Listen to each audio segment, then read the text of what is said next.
Et t'en supplie que je serai parmi tes pères David. L'humilité. Soyons soumis à la parole de Dieu. Ne vous rebellez pas contre la parole de Dieu, même si elle est ta mère. Soyons soumis à la parole de Dieu. Josias a conduit le peuple à retisser l'alliance avec le Seigneur. Dans 2 Rois 23, le verset 1 à 3. Il a dit au peuple, allez-y. 1 à 3. Oui, 23, 1 à 3, allez-y. Le roi Josias fit assembler auprès de lui tous les anciens le peuple d'Israël, de Juda et de Jérusalem. Puis il monta à la maison de l'Éternel avec tous les hommes de Juda et tous les habitants de Jérusalem, les sacrificateurs, les prophètes et tout le peuple, depuis le plus petit jusqu'au plus grand. C'est bon. Il a convoqué tout le monde. Il dit, nous allons nous réconcilier avec le Seigneur. Tout le monde. Le rôle des enfants de Dieu, le rôle de l'église aujourd'hui, c'est de réconcilier les âmes avec le Seigneur. Notre mission, c'est ça. Il a établi une nouvelle alliance. Et il a organisé quoi? La fête de la Pâque. Alléluia. La fête de la Pâque dans 2 Rois 23, le verset 21 à 22. Il a organisé, il a rétabli la Pâque selon les prescriptions. Et la réussite a été parfaite. Il a servi Dieu de tout son cœur. Le roi Josias. Alléluia. Et lorsqu'il a fait cela, Dieu était fier. Mais Josias là, quand il a purifié le temple de Dieu, quels ont été les secrets? Qu'est-ce qui a amené Josias à réussir parfaitement son règne? Josias ne s'est pas levé seulement pour réussir, mais il y a certaines choses qui l'ont amené à réussir. Premièrement, ce qu'il a réussi, c'est quoi? C'est la prise au sérieux des avertissements du ciel, du Seigneur. Les avertissements là, il prenait ça au sérieux. Prenons au sérieux les avertissements du Saint-Esprit. Ne négligez pas ça.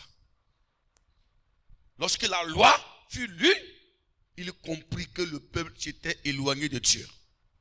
Il dit, nous ne vivons pas comme ce qui a été écrit dans cette loi. Revenons à l'Éternel. Selon 2 Rois 22, 11 à 13. Donc nous avons vu que le roi Josias écoutait quoi? Des avertissements de l'Éternel. Deuxièmement, le roi Josias a reçu parce qu'il était aussi entouré par des serviteurs fidèles. Ne te laissez pas entourer par n'importe qui dans votre vie. Laissez-vous entourer par des serviteurs fidèles. Dans 2 Rois 22, 12 à 14, Josias travailla avec des sacrificateurs, des scribes, des responsables qui campaient autour de lui et de manière fidèle, il était loyal. Voilà. Deuxièmement, Josias a investi financièrement, matériellement dans la maison de l'Éternel. Il a dit, en ce moment-là, les sacrificateurs n'avaient plus de moyens, ni de l'argent, ni les dîmes, rien. Parce que tout était confié aux idoles. Il dit, désormais, je vais investir, je prendrai la moitié de ma richesse. Je vais investir dans le temple pour que le temple soit instauré. Selon 2 Chroniques, du chapitre 34, 8 à 13, le roi Josias il a financé, il a supervisé la réparation du temple. Il a investi dans la vie des sacrificateurs pour que le ministère, l'œuvre de Dieu puisse encore redémarrer. Dieu au ciel le regardait et dit, mais qui est cet homme? Qui est cet homme Josias qui sort de la saleté et qui sanctifie? Tout ce que nous faisons dans l'œuvre de Dieu, Dieu regarde. Mon frère, tout ce que nous faisons, Dieu regarde. Donc tes finances dans l'œuvre de Dieu, tes finances pour soutenir des hommes de Dieu, Dieu regarde. L'investissement dans l'œuvre de Dieu n'est pas commencé aujourd'hui. Investir dans l'œuvre de Dieu est une révélation, est un secret. Josias a commencé par le faire. Et Dieu l'a élevé. Il était sensible à la voix de Dieu. Alléluia. Il a laissé un témoignage remarquable. Mais il y a certains prophètes qui avait aidé Josias, alors a réussi à son misère. Premier prophète, c'est quoi? La prophétesse Hulda. Dans 2 Rois 22, 13. 2 Rois 22, 13. Oui. Allez, consultez l'Éternel pour moi, pour le peuple et pour tout Juda, au sujet des paroles de ce livre qu'on a trouvé. Car grande est la colère de l'Éternel qui s'est enflammée contre nous, parce que nos pères n'ont pas obéi aux paroles de ce livre et n'ont pas mis en pratique tout ce qu'il nous a prescrit. Alors le sacrificateur Ilkija, Ashikam, Achor et Asaja allaient auprès de la prophétesse Hulda, Voilà ça. femme de Shakloum, C'était une femme. fils de Merci Shikva. beaucoup. Elle était une femme prophétesse. Les prophétesses là, ce n'est pas commencé aujourd'hui. Le ministère des femmes là, ce n'est pas commencé aujourd'hui. Elle était une prophétesse. Lorsque le livre de la loi a été lu, Josias a envoyé le sacrificateur Ilkija d'aller auprès de la prophétesse pour consulter, pour voir qu'est-ce que Dieu veut. Jusqu'au point où il a permis que le livre de la loi soit découvert. Soit découvert, pardon. Voilà, le roi Josias veut comprendre pourquoi. C'est en son temps, le livre de la loi a été découvert. Pour comprendre ça, il dit, allons consulter la prophétesse Hulda. Et elle les a montré la raison. Elle a profité pour dire à Josias, que tu veux réussir, marche selon le livre de cette loi. Et tu réussiras. Voilà. Donc, c'est Hulda qu'elle a dit, parce que ton cœur a été touché, parce que tu t'es émulé devant l'Éternel, je t'ai entendu dire l'Éternel. Tu seras recueilli en paix dans ton supplique. Car tu as été humilié et tu es venu vers moi pour connaître la volonté de Dieu. Si tu cherches à connaître la volonté de Dieu, tu réussiras. Deuxième prophète Jérémie. Voilà. Donc, dans Jérémie 1 à 2, la parole de l'Éternel fut adressée à Jérémie au temps de Josias, fils d'Amon, roi de Juda. Voilà. Donc, Jérémie fut aussi le conseiller direct du roi Josias. Au temps d'Amon, il était là. Même au temps de Manassé, il était là. Jérémie a joué un grand rôle. Et à la mort, Josias est mort même avant Jérémie. Et quand il est mort, Jérémie le pleura. Jérémie dit, j'ai perdu un roi. Je ne sais pas si je peux encore trouver un roi comme Josias. J'ai perdu un roi. Je connais Amon, je connais Manassé. Mais Josias, lui, je l'ai perdu. Josias, dors en paix, dors en paix, dors en paix. Car tu m'as marqué, dors en paix. Après toi, les gens diront quoi de toi? Ce que tu poses comme acte dans l'église, tes actes là, est-ce que le jour de ta mort, il y aura quelqu'un qui va dire, laissez les discours que les gens feront sur votre tombe, même si tu es méchant. Et c'est dans le cœur réellement là, les gens pourront dire quelque chose de bon sur toi. Voilà. Jérémie a fait. Il y a Sophonie aussi. Le roi Sophonie a parlé. Dans Sophonie 1.1, la parole de l'Éternel qui fut adressée à Sophonie au temps de Josias. Voilà. Sophonie va dire à Josias, cherchez l'Éternel, vous tous les hommes du pays. Cherchez l'Éternel. C'est Sophonie qui a dit au roi Josias de chercher l'Éternel. Quand le verset, chapitre 22, dit que Josias s'est mis à chercher l'Éternel, était sous l'ordre de qui? Il était sous l'ordre du prophète Sophonie. Pendant que Jérémie le parle, en disant que toi, Josias, tu es né pour démolir, pour détruire ce que ton père a battu négativement là. Sophonie, avant de détruire ça, il faut chercher l'Éternel. Voilà. Il faut chercher l'Éternel. Et pendant que Sophonie dit, cherche l'Éternel, Hulda va dire, alors sois humble. Sois humble. Chaque prophète avait joué son rôle dans la vie de ce roi-là. Tu ne peux pas réussir dans ta vie sans des vrais hommes de Dieu, mon frère. Tu peux avoir des diplômes, Mais l'homme de Dieu qui Dieu a établi sur toi pour te guider là, s'il est un vrai serviteur de l'Éternel, il faut écouter sa voix. Parce que Dieu passera par lui pour te orienter, pour te guider. Voilà. Et voici ces 4 prophètes-là qui ont parlé. Et enfin, l'homme de Dieu qui avait prophétisé sur sa naissance. Alléluia. Quand il a prophétisé ça, c'est vrai, l'homme de Dieu n'était plus là. Le prophète Jérémie, les chauphonies, les Ouda ont dit, Josias, tu n'es pas le fils de au hasard. Toi, tu as oublié. Ainsi par l'Éternel, il y avait un de nos collègues qui avait prophétisé sur ta naissance il y a 3 siècles. Voilà ce qu'il avait dit. Ah, donc, je ne suis pas n'importe qui. Cette parole aussi l'a aidé à réussir. Rappelez aux enfants ce qu'ils sont nés peut-être. Alléluia. Voilà ces prophètes-là.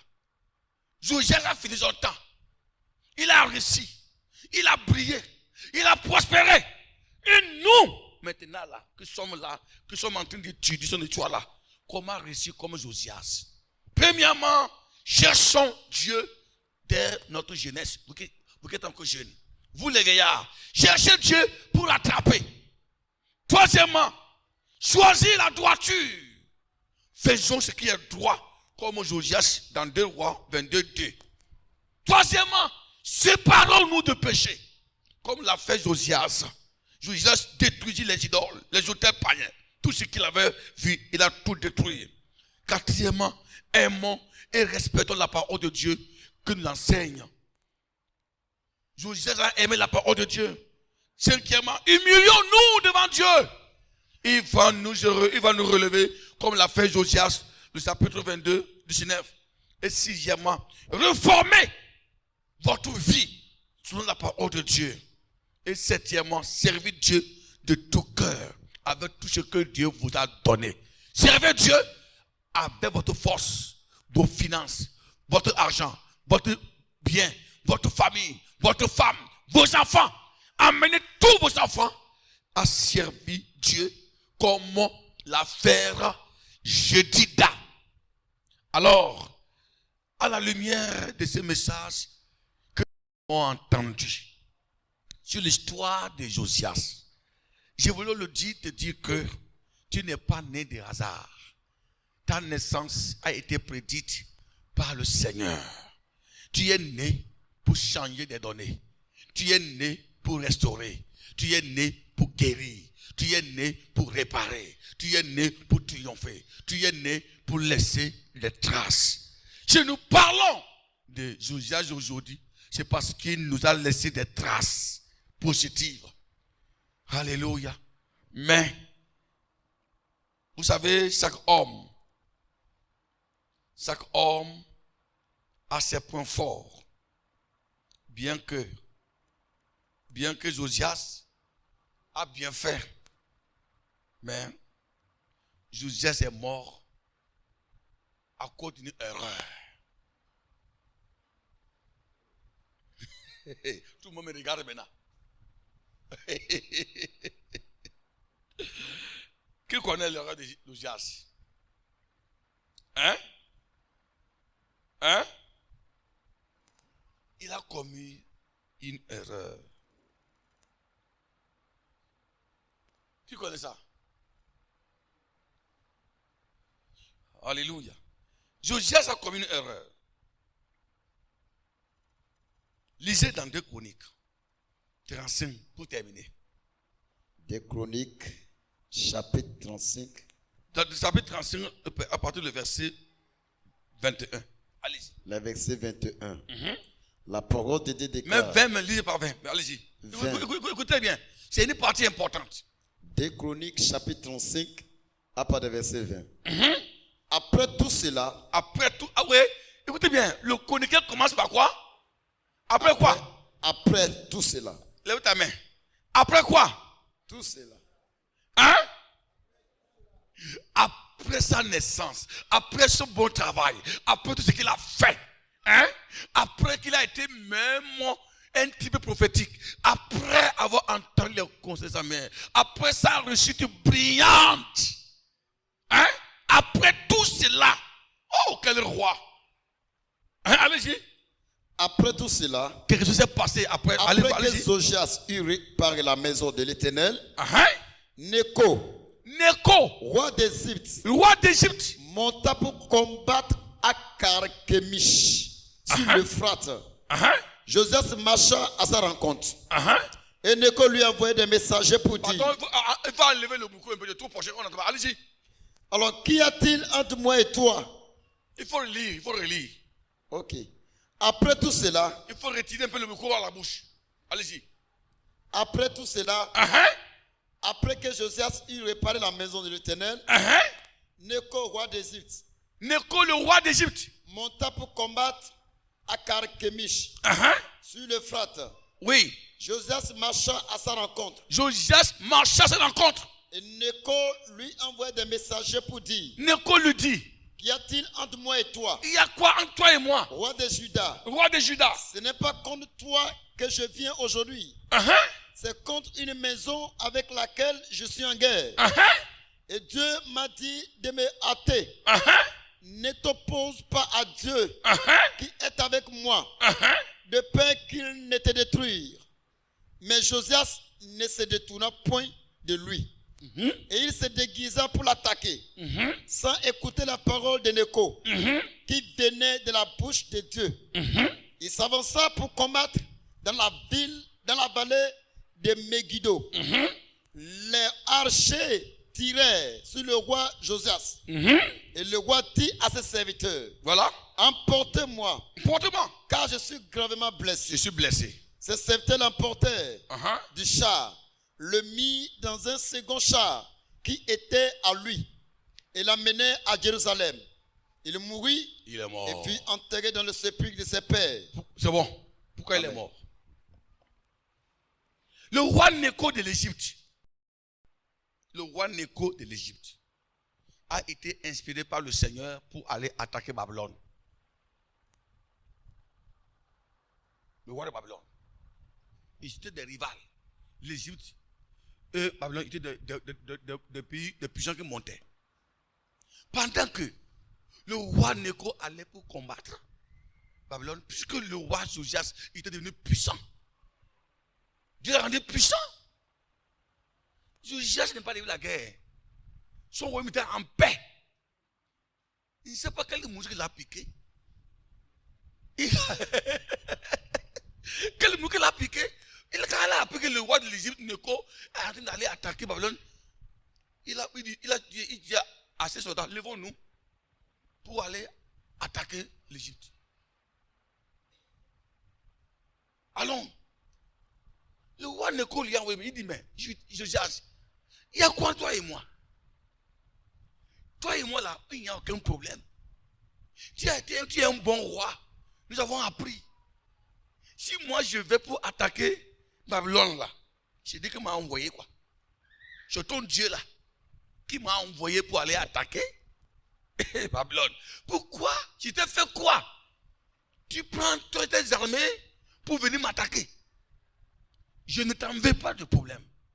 Laissez-moi aller accomplir la mission que Dieu m'a confiée de faire. Pourquoi tu veux te mêler dans les affaires qui ne te concernent pas? Vous voyez, le roi Josias a fait semblant qu'il a compris. Mais dans son cas, il s'est dit, c'est qui Néco? Et il dit que mon Dieu lui a parlé. Il est le Dieu d'Israël, il est le Dieu d'Égypte. Et il s'est déguisé en tenue. Il a dit au roi Néco, d'accord, il a compris, mais il s'est déguisé. Il a pris ses soldats, aller pour affronter le roi Néco et ses soldats. Puisque Josias va se lever pour aller dans une guerre où Dieu ne l'a pas envoyé. Dieu ne l'a pas envoyé. Il s'est déguisé pour aller là-bas. Dieu dit, je ne t'accompagne pas. Là où je ne t'envoie pas. L'habitude, tu me consultes, non? Pourquoi tu n'es pas consulté Hulda? Pour savoir s'il faut aller ou pas. Pourquoi tu n'es pas consulté Sophonie? Jérémie? Et aujourd'hui, tu t'es levé parce que Josias savait que si c'est tellement il va voir Oulda, il va dire il n'y va pas. Et il a dit, cette fois-ci, je vais aller. Je vais tenter aussi pour voir si je faisais la guerre. Qu'est-ce qui va arriver? Il a allé à la guerre, il s'est déguisé. Pour que le roi Néco ne sache pas que Josias est là. Lui-même était là. Hein. Il était là sur le champ de bataille.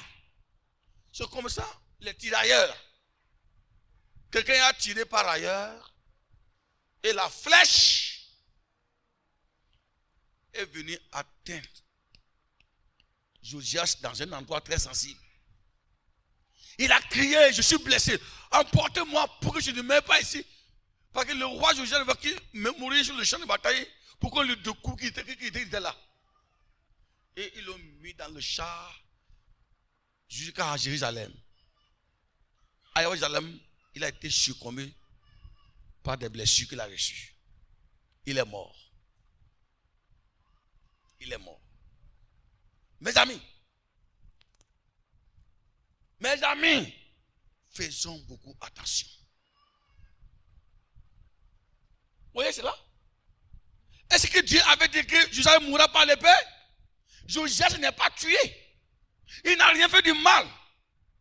Mais vous pouvez être bon, fidèle devant le Seigneur. Faites tout possible pour bien terminer. Une petite désobéissance peut te coûter la vie. Josias avait tout auprès de lui. Des prophètes, des sacrificateurs. Pourquoi n'a-t-il pas consulté? Sa maman lui a dit, ne faites rien sans demander à Dieu. Chaufonnier lui a dit quoi? Ne faites rien sans chercher Dieu. Josias se lève, il n'a pu tenir compte de ce que Chaufonnier lui a dit. Elle est allée. Donc la mort de Josias est la conséquence de la désobéissance de la voix du prophète Chaufonnier, qui dit cherchez l'Éternel. Cherchez l'Éternel. Josias n'a plus cherché l'Éternel. Il est parti livrer une guerre. Dieu s'est arrangé derrière le roi Néco, le païen, pour tuer Josias, malgré tout ce qu'il a fait dans le passé. Le diable nous cherche par tous les moyens. Restons fidèles jusqu'à la fin de notre vie. Que ceux qui se tiennent debout prennent garde. La parole de Dieu est fidèle. Tu peux avoir des grandes promesses avant ta naissance, derrière toi, dans ta vie. Si tu désobéis la voix de Dieu, ça peut te coûter cher. Certaines traditions, comme les Talmuds, le Médias ont déclaré que c'est après la mort du roi Josias que les prophètes de Jérémie, Chaufonnier, ont su qu'il était allé à la guerre. Parce que la Bible déclare, il fut déguisé. Ça veut dire quoi? Il n'est pas porté les terriers de Juda. Il fut déguisé pour que le roi Néco ne savait qu'il était là. C'est après. Ils ont su que le roi, Jérémie, qu'est-ce qu'il a tué? Ils ont dit qu'il était à la guerre. C'est pourquoi Jérémie a pleuré. Pour Josias. Erreur. Pourquoi tu as fait ça? Tu me manques. C'est pas bon. Pourquoi Josias peut commettre une telle erreur? Pierre va dire, Satan rôde autour de nous comme un lion, cherchant qui dévorer. Résistez-le, il le fera loin de vous.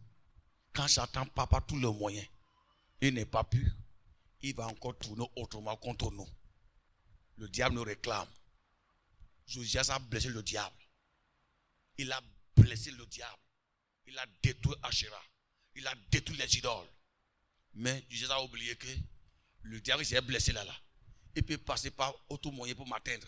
Par mes pensées, par mes décisions. C'est ce que Chaufonnier voyait en disant, Josias, cherchez l'Éternel avant toute décision. Ma soeur, cherche Dieu avant toute décision. le roi Néco lui a parlé pour dire, Josias, cette affaire ne te concerne pas. C'est ton Dieu là qui m'a envoyé. Si tu veux là, va me demander. Tu sais quoi, pourquoi? Toi et moi là, on est en paix, pourquoi? Il s'est déguisé. C'est quoi ici? L'hypocrisie. Il s'est déguisé en une autre personne. Que Dieu nous garde. Lève ta main en haut.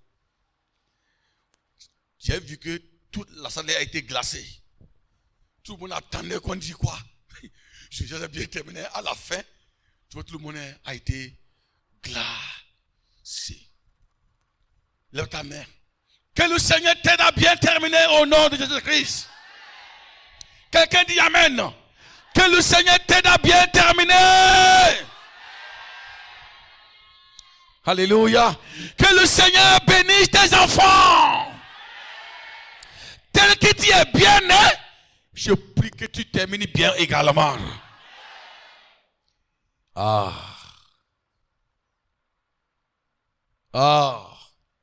Qu'est-ce que Josias n'a pas pu retenir? Josias a oublié que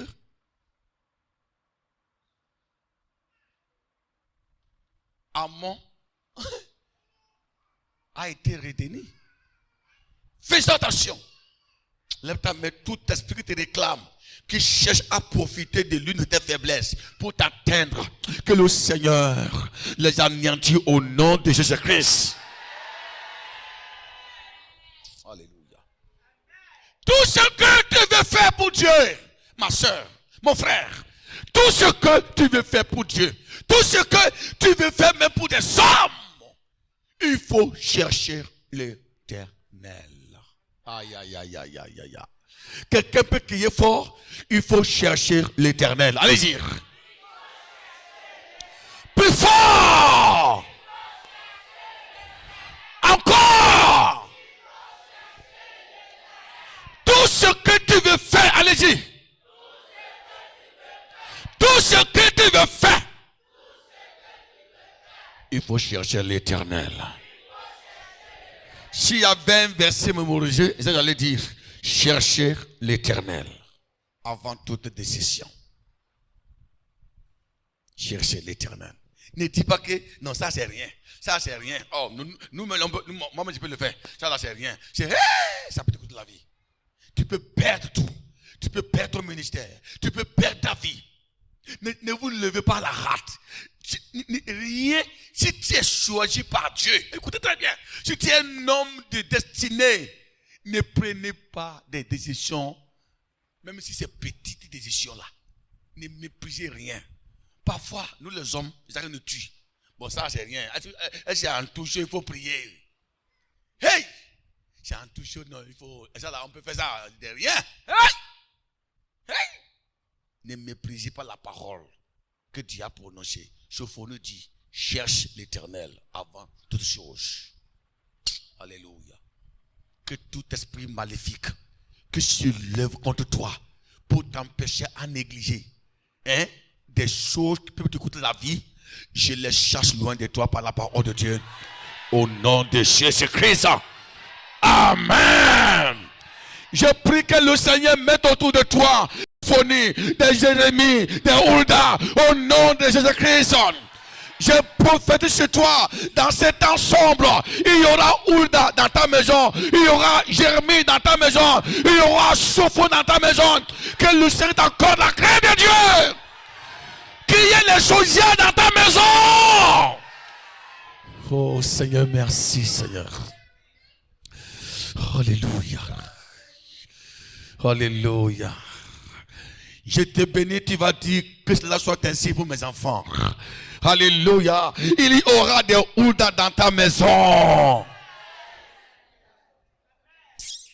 Quelqu'un peut répondre, cela soit ainsi pour mes enfants. Il y aura des Sophonies dans ta maison. Il y aura les Josias dans ta maison. Il y aura les Josias dans ta maison. Ton enfant sera un réparateur.